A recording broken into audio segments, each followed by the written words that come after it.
रवींद्र वस्त्र निकेतन मध्ये सुरू आहेत दिवाळीच्या गुलीगत ऑफर्स। तब्बल 2 एकरात विस्तारलेल्या रवींद्र वस्त्र निकेतन मध्ये फुल फॅमिलीची full shopping. Diwali double gift धमाका दिनांक 15 ऑक्टोबर ते 10 नोव्हेंबर पर्यंत 4500 रुपयांच्या पुढील प्रत्येक खरेदीवर हमखास गिफ्ट। प्रथम बक्षीस 3 दुचाकी, द्वितीय बक्षीस 23 LED टीव्ही, तृतीय बक्षीस 79 मिक्सर, चतुर्थ बक्षीस 83 कुकर्स यांसह आकर्षक ऑफर्स। तर मग वाट कसली बघताय, त्वरा करा। फॅशन वाली दिवाळी साजरी करायची फक्त रवींद्र वस्त्र निकेतन मध्ये। रवींद्र वस्त्र निकेतन, सलगरे व शाखा।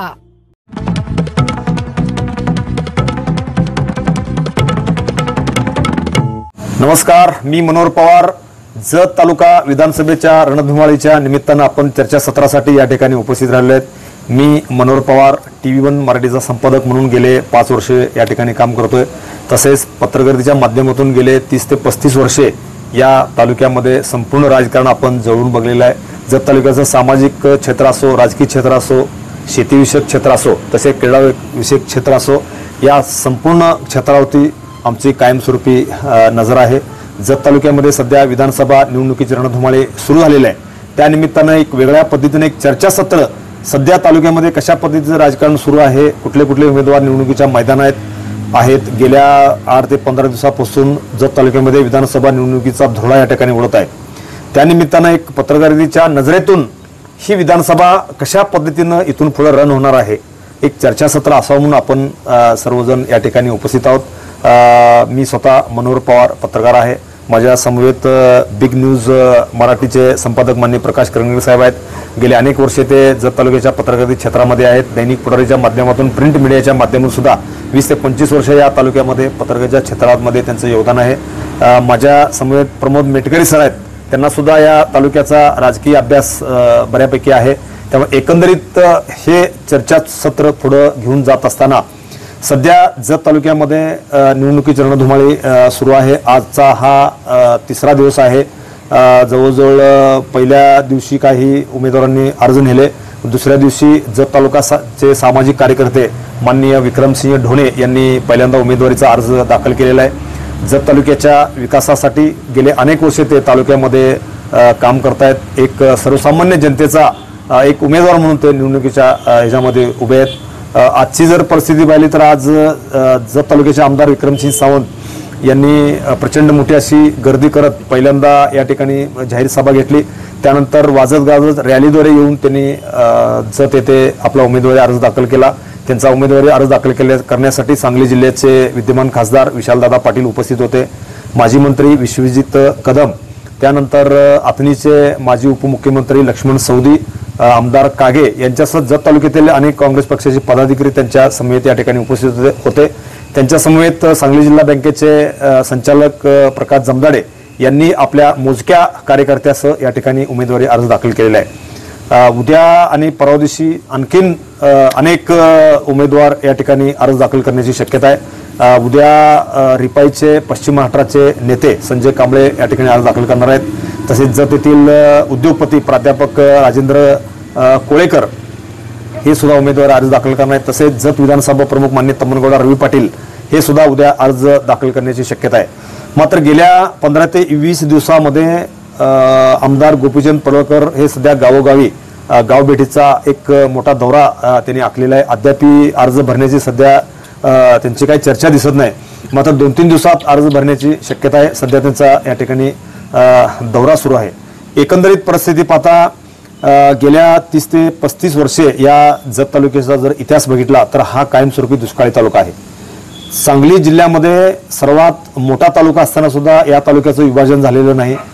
गेल्या 5-6 वर्षापूर्वी संकेते अप्पर तहसीलदार झालेले, या अप्पर तहसीलदारमध्ये किरकोळ काही जातीचे दाखले असतील किंवा पंचायत शिक्षणची कामं जर सोडली तर अन्य कामासाठी पूर्व भागातील हजारो लोकांना जतच्या तहसीलदार कार्यालयामध्ये कामासाठी यावं लागतंय। त्यामुळे तालुक्याचा विभाजनाचा अत्यंत महत्त्वाचा कळीचा मुद्दा या ठिकाणी आहे। तसेच जत तालुक्याच्या पूर्व भागामध्ये जे 65 गावं आहेत त्या 65 गावामध्ये म्हैसाळचं पाणी आलं पाहिजे, यासाठी अनेक लोक या ठिकाणी आंदोलन करतायत। 1988 पासून म्हैसाळच्या पाण्यासाठी या तालुक्यामध्ये आंदोलन होत आहे। माजी आमदार विलासराव जगताप या ठिकाणी आंदोलन करतायत, त्यांच्यासमवेत अनेक नेत्यांनी मोठ्या प्रमाणात आंदोलन केलेले आहेत। मात्र आता जत तालुक्याच्या पश्चिम भागात काही ठिकाणी 15 ते 20 गावामध्ये पाणी आलेलं आहे. त्या गावाचं सुजलम सुफलम झालेलं आहे. एक कुंभारी जरी गाव घेतलं तर कुंभारी गावामध्ये अत्यंत चांगल्या पद्धतीनं आर्थिक उलाढाल या ठिकाणी वाढलेलं आहे. त्यामुळे पूर्व भागामध्ये म्हैसाळचं पाणी येणं हे अत्यंत गरजेचं आहे. त्यानंतर दुसरा मुद्दा म्हणजे जत तालुक्यामध्ये डाळिंब आणि द्राक्षाची शेती मोठ्या प्रमाणात आहे. यावरती प्रक्रिया करणारा एखादा उद्योग जर आला तर या तालुका सुजलम सुफलम या ठिकाणी होणार आहे. मी आता जातोय, आमचे मेटकरी सर आहेत, प्रमोद मेटकरी सर आहेत, त्यांच्याकडे आपण जातोय. त्यांना आपण विचारूया काय तालुक्याच्या समस्या आहेत, आपण कशा पद्धतीने या तालुक्याकडे आपण पाहतोय. जत तालुक्यामध्ये वास्तविक पाहता बेरोजगारी आहे. सर्वात मोठा प्रश्न आहे तो दुष्काळाचा प्रश्न. आणि दुष्काळाचा प्रश्न जर मार्गी लावला तर जे ऊस कामगार आहेत किंवा जे ऊस तोडीला जाणारे जे आहेत त्यांचा कोयता पण हातातनं काढून घेतल्यासारखं होईल आणि त्यांना एक चांगली शेती करण्याची आणि उद्योग करण्याची एक संधी प्राप्त होईल. त्यानंतर दुसरा जर मुद्दा घेतला तर जत तालुक्यामध्ये बेरोजगारांचा प्रश्न आहे. बेरोजगारांचा प्रश्न सोडवण्यासाठी आपल्या जत तालुक्यामध्ये MIDC सारखे शिक्षणासारखे हे जर उद्योग वाढीस लागले तर बेरोजगारांचा सुद्धा प्रश्न आपल्याला मिटवण्यासारखा दिसेल. काय करता येईल बेरोजगाराचा प्रश्न मिटवण्यासाठी? काय करता येईल? वेगळा काय विषय तुमच्याकडे? वेगवेगळे उद्योगधंदे आपल्या जत तालुक्यामध्ये वाढीस लावले तरी चालतील. MIDC सारखे जे काय प्रकल्प आहेत, त्यानंतर द्राक्ष बागायतदार त्याच्यावरचे जे प्रकल्प आहेत ते जरी जत तालुक्यामध्ये वाढीस किंवा उत्तेजन जर त्यांना दिले तरी सुद्धा आपल्याला जे बेरोजगाराचा प्रश्न आहे तो मार्गाला लागेल असं मला वाटतं. गेल्या आपण जर 30-40 वर्षाचा जर विचार केला तर जत तालुक्यामध्ये अजूनही 25,000 ते 30,000 लोक ऊस तोडीसाठी जातात. ऐन दिवाळीमध्ये कडाक्याच्या थंडीमध्ये अनेक लोक ऊसाच्या पालामध्ये आपली दिवाळी साजरी करतात. त्यांच्या हातातला कोयता गेले 40 वर्ष आपण बघतोय अजूनही खाली राहायला तयार नाही. त्यासाठी काय करावं लागेल? त्यासाठी सर्वात प्रथम आपल्याला जत तालुक्याचा दुष्काळ हटवला पाहिजे. आणि असे काही शेतकरी आहेत जेणेकरून ज्यांची शेती 100-100 एकर आहेत, 50-50 एकर आहेत, पण त्या शेतीला पाणी नसल्यामुळं त्यांना हातात कोयता घ्यावा लागतो आणि त्यांची दिवाळी ही झोपडीत करावी लागते. आणि सर्वात प्रथम जो हा दुष्काळाचा प्रश्न आहे किंवा म्हैसाळचं जे पाणी आहे ते पाणी जर आपल्या शेतकऱ्यांना दिलं किंवा पूर्व भागामध्ये जर सगळ्या जत तालुक्यातनं जर फिरवलं तर तो हा कोयता निघण्यासारखं मला दिसतो. धन्यवाद. माझ्या समवेत या ठिकाणी बिग न्यूज मराठीचे संपादक प्रकाश करंगरे साहेब, गेल्या अनेक वर्षाचा त्यांना अनुभव आहे. करंगरे साहेब, आपण एकंदरीत परिस्थिती जर पाहिली, आपण आता 30-35 वर्षे या तालुक्यामध्ये पत्रकारितेच्या माध्यमातून आपण वाटचाल करतोय. जर आपण बघितलं तर अजूनही म्हैसाळच्या पाण्याविषयी चर्चा होते. जत तालुक्यामध्ये एखादा मोठी इंडस्ट्री झाली पाहिजे, एखादा मोठा साखर कारखाना आला पाहिजे किंवा मोठा वेगवेगळ्या प्रक्रिया करणं उद्योग आला पाहिजे, याची चर्चाच होते. प्रत्येक निवडणुका आले की म्हैसाळच्या पाण्याचा विषय निघतो आणि पुन्हा निवडणुका संपल्या की त्याची चर्चेची फाईल बंद होते. पुन्हा सगळे नेते मंडळी असो किंवा मतदार असो आपापल्या कामाला लागतात. पुन्हा निवडणूक आल्या पुन्हा चर्चा, पुन्हा निवडणूक आल्या पुन्हा चर्चा, असं काय होतंय? नमस्कार. आता तुम्ही मुद्दा चर्चासत्राचं जे नियोजन केलेलं आहे एकदम छान नियोजन आहे. कारण ह्या चर्चेतून अनेक मार्ग अनेक प्रश्न सुटतील सुद्धा, काही अंशी राहतील सुद्धा. मेटकरी सरांनी जो बेरोजगारीचा मुद्दा उपस्थित केला, खऱ्या अर्थाने बेरोजगारी मोठ्या संख्येने आहे. आणि यापूर्वी सुद्धा अनेक उद्योगधंदे जसं सूतगिरणी वगैरे आली ते आपल्याकडं, सूतगिरण्या सगळ्या बंद पडल्या आपल्याकडे, जेवढे सूतगिरणी होत्या. त्यानंतर साखर कारखाना सुद्धा सुरू करण्यासंदर्भात तालुक्यातल्या लोकांनी बऱ्यापैकी प्रयत्न केले. साखर कारखाना सुद्धा सुरू झाला, बऱ्यापैकी सुरू झाला, परंतु त्या साखर कारखाना पुरवठा करणारा ऊस सुद्धा आपल्या तालुक्यात नव्हता. ऊसाला जे पाणी लागतं मुळात ते पाणी नाही, यामुळे आपल्या साखर कारखाना बऱ्या प्रमाणात ते साखर कारखाना बंद पडलेला अवस्थेत चालता. काही अंशी ते निकालीत निघाला आणि दुसऱ्यांनी चालवायला घेतला. त्यानंतरचा बेरोजगारीचा विषय कुठं मिटेना झालेला तालुक्यातला. कारण मुळात आलेले फक्त एक मोजक्या गावातच पाणी आलेलं आहे. थोड्याफार इतक्या दिवसातनं प्रयत्न केले. ज्यावेळी आम्ही लहानपणी होतो त्यापासून सांगितलं जातं की तुमच्या शेतात पाणी येणार, तुमच्या बांधावर पाणी येणार. खऱ्या अर्थानं आज अखेर आमच्या शेतात बांधात पाणी आलेलंच नाहीये. आलेलं आहे तेवढ्या मोजक्या गावातलं.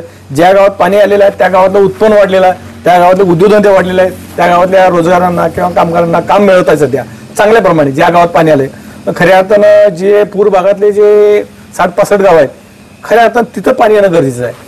म्हणजे ज्या गावात जे पाण्याची गरज आहे, मोठी भूक आहे, त्या ठिकाणी तर पाणी आलं तर तालुक्यातला विकास एकदम प्रगती दिशेने मोठे झेप घेईल. याबरोबरच बेरोजगार आणखीन मोठे पाण्याचा जो प्रश्न आता आपला तुम्ही चर्चेला आणला, म्हैसाळचं पाणी पूर्व भागाने आलं पाहिजे, हे काय कशामुळे थांबले? किंवा राजकीय इच्छाशक्तीचा अभाव असल्यामुळे थांबले का? जिल्ह्यातील राजकीय लोक लक्ष देत नाही त्यामुळे थांबले का? सरकारी यंत्रणेच्या नाकर्त्यामुळे थांबलंय? नेमकं काय आहे तुम्हाला सांगायचं आहे? नेमकं याला 2-3 मुद्दे आहेत. कारण एक तर राजकीय इच्छाशक्ती, तर हा तर प्रश्न मुळातच आहे. मुळात ज्याच्या मनात, आपल्या शेजारचाच विजापूर जिल्हा आहे, तिथल्या जलसंपदा मंत्री होते, त्यांनी एका वर्षात ज्यावेळी निवडून आले, पहिलं पूर्ण राज्याचा निधी पूर्ण तिथे खर्च केला त्यांनी. आणि सीमा भागापर्यंत पाणी आले, सीमा भागात इंच विजापूर जिल्ह्यातले सगळं भिजवलं त्यांनी. कारण जलसंपदा मंत्री त्यांच्याकडे आलतं. राजकीय इच्छाशक्तीचा मुद्दा इथे येतोय. आणि आपल्या जिल्ह्याच्या पालकमंत्र्याकडे, जे याच्यापूर्वी जे पालकमंत्री होते जयंत पाटील साहेब, त्यांच्याकडे जलसंपदा खाते होतं. खऱ्या अर्थानं जिल्ह्याच्या राजकारणात त्यांनी गेले अनेक वर्षापासून आहेत. याचा अभ्यास पाहिजे होता. खऱ्या जर तालुक्याला काय पाहिजे आहे, त्यानंतर काय करायला पाहिजे होतं. जलसंपदा खाते असताना सुद्धा आपल्याकडे निधी यायला पाहिजे होता खऱ्या अर्थानं. आणि आपल्या तालुक्यात पाणी येणं गरजेचं होतं, पण तसं काय प्रयत्न झालेला दिसत नाही एका बाजूला. दुसऱ्या बाजूला प्रशासनाला म्हणल्यानं शक्यतो निधी जेवढा येतोय ते जिल्ह्यातले बरेच अंशी जिल्ह्याचे नेते लोक घेत असतात. त्यामुळं आमच्या तालुक्यात जिल्हा नियोजन मधला सुद्धा निधी पुरेसा आपल्या तालुक्यात येत नाही अशी वरड बरेच सदस्य करतात, आमदार सुद्धा बऱ्याच वेळा करतात, काही जे मंत्री आहेत ते निधी पळवतात, अशा सुद्धा चर्चा झालेल्या आहेत. बरोबर आहे. कारण काही वेळेला ह्या जिल्ह्याचे जे नियोजन समितीवर जी लोक असतात, ह्या लोकांनी खऱ्या अर्थाने तिथं हा मुद्दा मांडला पाहिजे. तर या मुद्द्याचं किंवा तालुक्यात ह्या विषयाची चर्चा होत नाही. काही लोकांना असं आहे की जिल्हा नियोजन समिती म्हणजे काय, किती तयारी आहे काय, त्यांना ते माहितीच नाही. जिल्हा नियोजन किती निधी असतोय, किती येतोय, आपल्या जर तालुक्या वाट्याला सेपरेट येतोय का त्यात मिक्स असतोय, हे काहीच प्रकार माहित नाही. आणि हे मुळात लोकांनी, सामान्य लोकांमध्ये हे पोहोचत नाही. आणि जिल्हा नियोजन समितीमध्ये जी लोक जातात त्यांना त्याचा ते अभ्यास करून आपल्या तालुक्याच्या वाट्याला जे येणार आहे ते खेचून आणण्याची ताकद सुद्धा अशा माणसाकडे पाहिजे आहे, जिथं जिल्हा नियोजन समितीचे सदस्य घेतले जातात. तुम्हाला असं वाटतंय का की जत तालुक्यामध्ये जवळजवळ 120 गावं आहेत, बाकी जर पलूस कडेगाव जर घेतला तर गावं कमी आहेत, तर गावाच्या जेवढी गावं आहेत त्या गावाच्या ह्याच्यावरती तो निधी आला पाहिजे, तालुक्याच्या ह्याच्यावरती न येता. असा आला तर तालुक्याचा फायदा होईल काय?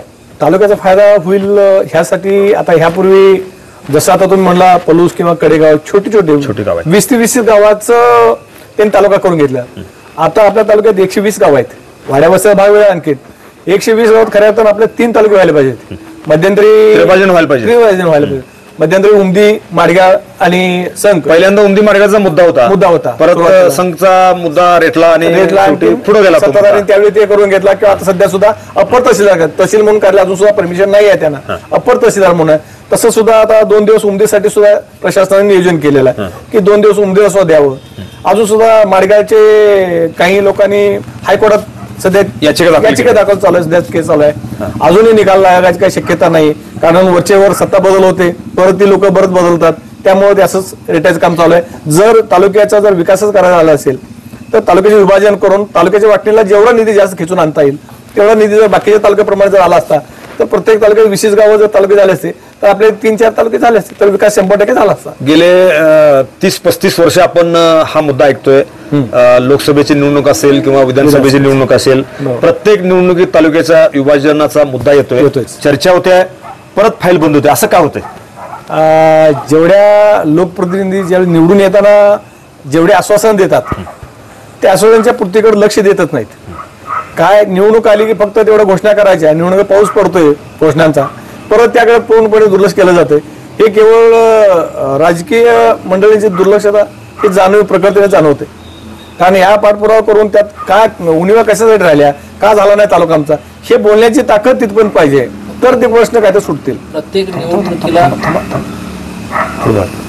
तर ते ताकद ज्या नेत्याकडे आहे किंवा ज्या माणसाकडे आहे त्या माणसानं जर तिथं पाठपुरावा केला किंवा आपल्यातल्या माणसानं जर पाठपुरावा केला तर तालुक्याचे विभाजन सुद्धा होईल, तालुक्यात लोकांचे प्रश्न सुटतील, बेरोजगारी प्रश्न सुटतील, तालुक्याचे विकास साधण्यास सुद्धा. या संदर्भात मेटकरी सर बोलणार आहेत, तुम्हाला काय म्हणायचं? मला तर वाटतं प्रत्येक निवडणुकी पंचवार्षिक निवडणुका येईल, मग लोकसभा असतील, विधानसभा असतील, ज्या काही निवडणूक आहेत तिथं फक्त हाच मुद्दा मांडला जातो की बेरोजगारीचा प्रश्न फक्त घोषणाच केल्या जातात, दुष्काळाचा प्रश्न मांडला जातो, विकासाचा प्रश्न मांडला जातो, पण त्या प्रत्यक्षात आपल्याला होताना दिसत नाही. त्यामुळे या कुठेतरी सत्यात उतरण्याची मला तर वाटते की गरज आहे. आज दुष्काळा प्रश्न असेल, बेरोजगारीचा प्रश्न असेल, किंवा जगच्या विकासासंदर्भातला असेल, किंवा उद्योगधंद्याच्या बाबतीतला असेल, किंवा शिक्षणाच्या बाबतीतला असेल, हे कुठेतरी प्रत्येक वेळी या निवडणुकींच्या बाबतीत या सुरुवातीला घोषणाच दिल्या जातात, पण आता हे प्रत्यक्षात उतरताना कुठंच आपल्याला दिसत नाही. हजारो योजना आहेत सरकारच्या, त्या सुद्धा गावगाड्यापर्यंत पोहोचत नाहीत, किंवा ग्रामपंचायतीच्या माध्यमातून सुद्धा 100 ते 125 योजना आहेत, त्या सुद्धा गावामध्ये राबवलेल्या जात नाहीत. त्यानंतर बाकीच्या केंद्र सरकारच्या अनेक योजना आहेत, त्या सुद्धा लोकांच्यापर्यंत पोहोचत नाहीत. असं का होतं, काय कशामुळे होते, काय यात वेगवेगळ्या योजनांचा जी माहिती वेगवेगळ्या योजना असतील, वेगवेगळ्या ज्या काही शासकीय योजना असतील त्या लोकांपर्यंत पोहोचत नाही. त्यामध्ये राजकारण फिरते की जर वेगवेगळ्या योजना लोकांपर्यंत पोहोचल्या तर लोक ह्या लोकप्रतिनिधींना किंवा जे काही उमेदवार आहेत, जे काही इच्छुक आहेत, जे लोकप्रतिनिधी आहेत, ह्या जर लोकांना कळाल्या किंवा लोक जर शहाणे झाले तर आम्हाला कुठेतरी विचारणार नाहीत आणि आमचं कुठेतरी राजकारण किंवा हे राजकारणाची आमची दुकानदारी कुठेतरी बंद पडेल, यासाठी त्यांना मागासलेपणाचं ठेवायचं आणि त्यांच्या भोवतीच कुठेतरी राजकारण करायचं. मग ते पाण्याचं राजकारण असेल, बेरोजगारीचे प्रश्न असेल, वेगवेगळे प्रश्न त्यांच्यापर्यंत पोहोचायचे नाहीत आणि मग त्यांना काय करायचं, आपल्या दावणीला बांधायचं. असं कुठेतरी या जत तालुक्यामध्ये चाललेलं आहे. तालुक्याच्या विकासाच्या मुद्द्यावरून आपण आता येतोय. जत तालुका हा कायमस्वरूपी दुष्काळी तालुका जरी असला तरी जिद्द चिकाटीच्या जोरावरती, आत्मविश्वासावरती हजारो शेतकऱ्यांनी डाळिंबाच्या बागा फुलवल्या, द्राक्षाच्या बागा फुलवल्या. आज उमदीसारखं जर एका गावाचं उदाहरण घेतलं तर साधारण 200 ते 300 कोटीचा बेदाना त्या उमदीतून जातोय. आज तासगावची बाजारपेठ असो किंवा सांगलीची बाजारपेठ असो बेदाण्याची, तिथं अनेक शेतकऱ्याचा बेदाना हा 1 नंबरवर येतो. बरोबर. डाळिंबाचं जर उदाहरण घेतलं तर आज कासलिंगवाडी असेल किंवा पूर्व भागातले अनेक गाव आहेत, इथून सिद्धनाथ असेल, ह्या गावातील हजारो शेतकरी डाळिंब 1 नंबरवर नेतात. आणि काही वेळेला अशी परिस्थिती येते की बेदाण्याचे दर पडतात, द्राक्षाचे दर पडतात, डाळिंबाचे दर पडतात. ह्या दोन्ही द्राक्ष असो किंवा डाळिंब असो, ह्यावरती एखादा प्रक्रिया करणारा उद्योग जत तालुक्यामध्ये चालू शकतोय. गेल्या अनेक वर्षापासून मागणी सुद्धा आहे, बरोबर, मात्र ती मागणी पुढे रेटत नाही. असं का होतं? मुद्दा चांगला आहे खऱ्या अर्थानं, कारण डाळिंब आणखी द्राक्ष बाग हे आपल्या जत तालुक्यात अत्यंत जास्त उत्पादन घेतलं जाते. खऱ्या अर्थानं तुम्हाला त्यावर प्रक्रिया करणारे उद्योगधंदे पाहिजेत खऱ्या अर्थानं. तर आपल्या जिल्ह्यातीलच एक वाळवा तालुक्यात एक गाव आहे वाळवा, त्या गावात एका युवा नेत्यानं डाळिंबावर प्रक्रिया करणारी केंद्र सरकारची योजना आहे 60-40ची, 6 कोटीपर्यंत केंद्र सरकारची आहे. टोटल 10 कोटीची योजना आहे. त्यामध्ये सभासद संख्या मिळून 4 कोटी आणि 6 कोटी आहे ते केंद्र सरकार सबसिडी आहे. अशा माध्यमातून तिथं सँक्शन करून आणलेलं आहे.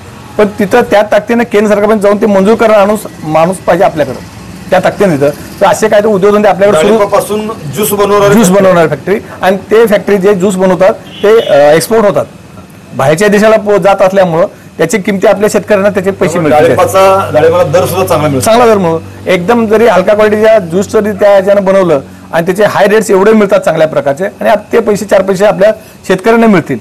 अशा प्रकारची एक चांगली संकल्पना त्यांनी मांडलेली आहे. सध्या ते प्रोसिजरमध्ये आहे. तिथला सभासद सुद्धा मी झालेला आहे.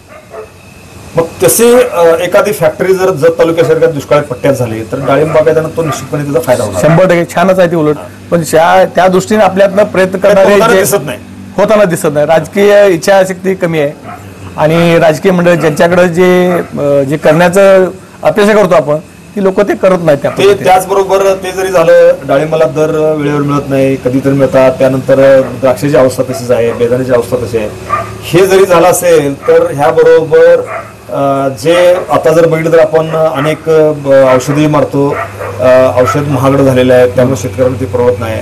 त्यानंतर कामगार सध्या मिळत नाही, त्यामुळे प्रचंड अशा अवस्थेतून शेतकऱ्याला वाटचाल करावं लागत आहे, जावं लागतंय.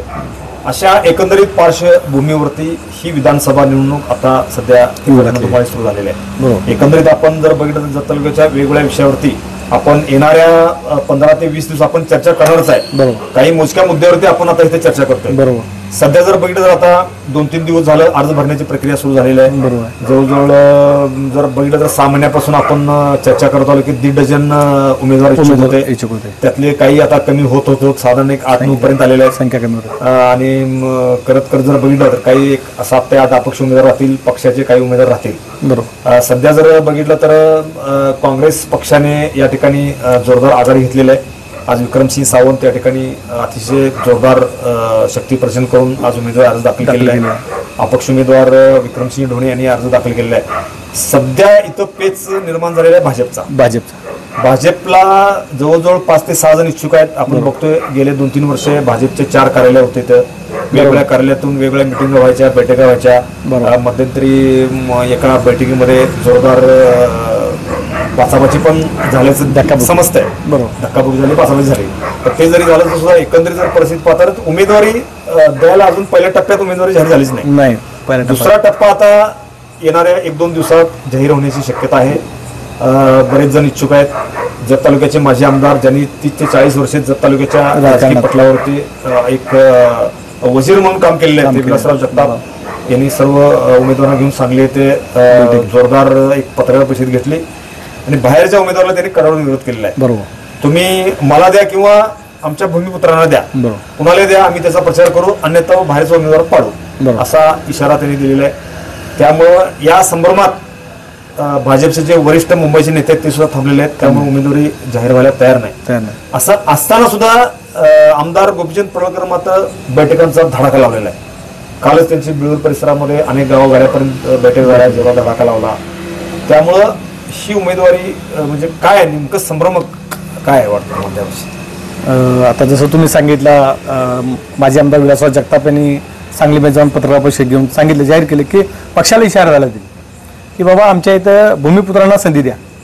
तुम्ही भूमिपुत्रांना संधी न देता जर बाहेरच्या उपऱ्या उमेदवाराला जर तुम्ही इथं देणार असेल तर आम्ही इथं सहन करणार नाही, आम्ही त्याचा प्रखर विरोध करू किंवा अपक्ष आम्ही भूमिका त्याप्रमाणे मांडली त्यांनी. पण तो भूमिपुत्रांना संधी द्या असं त्यांचं म्हणणं आहे. पण भूमिपुत्रांना संधी दिली तर पक्षावाले असं झाले या पक्षांना की तिथं पक्षांच्या बहुतेक असा अंदाज मला वाटतोय की पक्षांना उमेदवार बदलायचा इथला.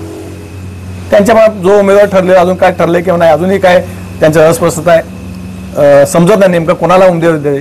त्यामुळं पहिल्या टप्प्यात त्यांचं काय ठरलेलं नाही. त्यामुळं पहिला टप्पा त्यांचा काही उमेदवार जाहीर झाले. दुसऱ्या टप्प्यात सुद्धा अजून सुद्धा त्यांची अजून स्पष्ट भूमिका नाही आहे पक्षाची. त्यामुळं नेमकं उमेदवारी कोणाला मिळणार यामुळं बरेच कार्यकर्ते आणि काही नेते मंडळी भाजपमध्ये मोठ्या प्रमाणात संभ्रमावस्था मोठ्या कार्यकर्त्यामध्ये आहे, मतदारांच्यात आहे. हे कुठं म्हणजे येत्या 2 दिवसात होईल सुद्धा, आज होईल, उद्या होईल, हे सुद्धा काय निश्चित नाही. परंतु जो पण निश्चित होईल तोपर्यंत कार्यकर्ते काय थांबणार नाहीत. कारण प्रत्येकाची कार्यकर्ते नाळ असते. कुठं एक कार्यकर्ता जोडला असतो, कोण कार्यकर्ता त्याचा जोडला असतो. त्यामुळे कार्यकर्ते काय थांबणार नाहीत. किती दिवस कार्यकर्ते वेटिंगवर थांबणार? जर शेवटच्या टप्प्यामध्ये वेटिंग करत बसले तर कार्यकर्ते थांबणार नाही. काही कार्यकर्ते निघून सुद्धा जातील. आता जसं गोपीचंद पडळकर साहेबांनी उमदी किंवा बाकीच्या बेळूर भागात दौरा केला, त्यांनी एक प्रकारचा प्रचार सुरू केलेला असं मला वाटतं वैयक्तिक. कारण जसे गावभेटी त्यांनी सांगितलं, गावभेटीच्या दरम्यान जे त्यांनी प्रचार यंत्रणा बोलली किंवा त्यांचं जर स्वागत केला किंवा त्यांचा जे सत्कार केला, त्यानंतर त्यांची जी भाषणं वगैरे झाली, ह्या याच्यावरून मला वाटतं बाबा 100% गोपीचंद पडळकरांना तिकीट मिळालं असेल. त्यामुळे एवढे जोराने धडाक्याने त्यांनी प्रचार यंत्रणा राबवत आहेत. दुसऱ्या बाजूला तर पक्ष अजून जाहीर करायला तयार नाही. स्वतः गोपीचंद पडळकरांनी सुद्धा सांगितलंय मला अजून पक्षांनी संधी दिलेली नाही, पक्ष देईल किंवा नाही देईल हे पण म्हणतात. समजा जर गोपीचंद पडळकर यांना भाजपनं जर तिकिटाची संधी दिली तर बंडखोरी होईल असं वाटतं तुम्हाला? बंडखोरी जर पक्षाच्या नेते मंडळांनी जर बंडखोरी जर शमवली किंवा थांबवली असंही होऊ शकेल. बंडखोरी थांबवेल सुद्धा. एखाद्यावेळी नाही यांना वाटलं बाबा भूमिपुत्रच पाहिजे असं होईल, बंडखोरी सुद्धा होईल. त्यामुळे असं काही 100% सांगू शकत नाही. तुमचं काय म्हणणं आहे याविषयी? नाही, 100% बंडखोरी होईलच असं सांगता येणार नाही. पक्षाचा आदेश सुद्धा उमेदवारांना काही मानावा लागेल. आमदार जगताप साहेबांनी अगोदरच जाहीर केलेलं आहे, पक्षाने जर भूमिपुत्रांना उमेदवारी नाही दिलं तर आम्ही बंडखोरी करून एक उमेदवार उभा करू आणि सगळे मिळून त्याच्यात मागे लागू. जाहीरच केले त्यांनी. हो, जाहीर केले. पण काही अंशी तसा विचार करता जर पक्षानं जर भूमिपुत्राला चान्स दिला, जे परवा नाही दिला तर आपला विषय चालू आहे. हा, नाही दिला किंवा जरी भूमिपुत्राला चान्स दिला पक्षानं आणि जरी नाही दिला तरी सुद्धा बंडखोरी शमवण्यात जर पक्षाला किंवा पक्षाच्या वरिष्ठ नेत्यांना यश झालं तरी सुद्धा बंडखोरी होणार नाही जत तालुक्यातून. समजा जर एकाच एक लढत झाली, गोपीचंद पडळकर यांना उमेदवारी दिल्यानंतर सगळेजण मिळून जर प्रचार चालू केले, इकडं काँग्रेसचे विक्रमसिंह सावंत असतील तर लढत कशी होईल?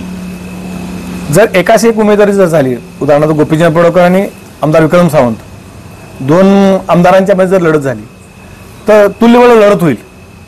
कारण मतदारांच्या मनात नेमकं काय आपल्याला काय कळणार नाही आहे.